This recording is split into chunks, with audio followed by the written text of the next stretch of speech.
was absolutely sedacious. Sedacious ain't even a fucking word. Obama committed election fraud, and we're gonna prosecute Obama. And Obama was like, yeah, okay, bitch, whatever. He sent out a presser like a message like, yeah, he didn't even address him directly. He had one of his staff members like, man, put something out here for this unhinged motherfucker. But when it comes to narcissism, they're not trying to amass love. They're trying to amass power. And what they see when they see people who have natural abilities like intellect and the ability to galvanize a crowd, or someone who has a spiritual nature that they haven't reached, or someone who has artistic ability that they don't have, they see power. And seeing other people powerful makes them feel powerless. You understand what I'm saying? Seeing other people powerful makes them feel powerless. And again, we don't think like that. Okay? Us normal brained people, we don't think like that at all. Those are not thoughts that we are having. Me, whoever under the sound of my voice, you're not thinking that you have power just because this, that, and the third. Now, I'm going to tell you, these are their thoughts. This is not something that they say out in public.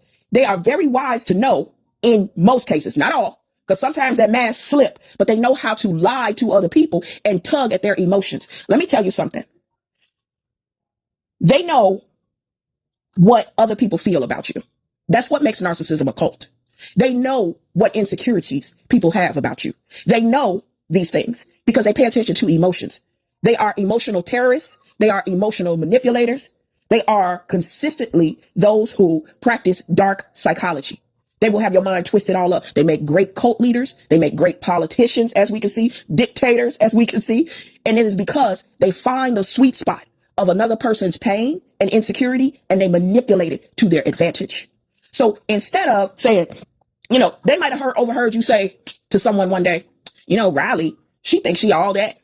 She always walking around with her head up high. And it's just like, sometimes bring it down a few notches. They may have overheard that. Now, their issue with Riley isn't the same issue. Their issue with Riley is the fact that Riley's living their best life and they're stuck being miserable because internally they are miserable. They're empty on the inside, devoid of spirit, devoid of light. When you're devoid of spirit and you're devoid of light, of course you're a miserable motherfucker. But how they compensate for that is having power over others. So they hear you talking about Riley and how Riley thinks she all that, and but they know they really just hateful and jealous of Riley and want the life that Riley has, or want the light, L-I-G-H-T, that Riley has. So what does the narcissist do? They start some sort of manufactured conflict between them and Riley. Now, Riley ain't for the bullshit. Riley takes up for herself. The narcissist then goes and starts to say, see, that's why don't nobody like you, because you think you all that. You always walking around with your head up high and sticking your nose down on other people. You think you better than other people, and that's why no fucking body don't like you.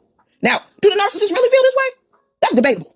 They just know that somebody is listening who has that issue. This gives them a point of manipulation and shared grievance for them to later go back and manipulate. Now, when the people hear that, they go, that is true. Riley do be looking down on people. Riley do be turning her nose up at people. And I'm just giving you an example. Okay. Riley do be turning her nose up at people. And this is how they get manipulated. Then the narcissist goes back later on, man, what was that all about? Why you and Riley get into it? No, I'm just sick of Riley shit. You know what I'm saying? Riley always got a nose up in the air and looking down on people. And they're like, you know what? You're right. And there's the point of manipulation right then and there.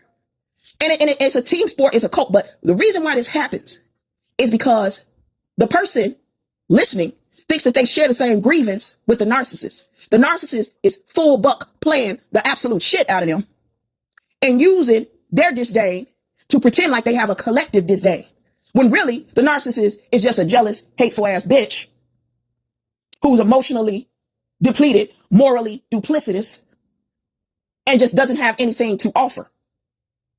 Next thing you know, they in cahoots on the shared grievance. Now, a narcissist does not go in and insert their personality because they have no fucking personality. They're chameleons. They're like fucking Mystique. They take on the characteristics of the person that they're talking to. So all they do is listen to the person that they're talking to, mirror the person that they're talking to, and that person think they got a friend.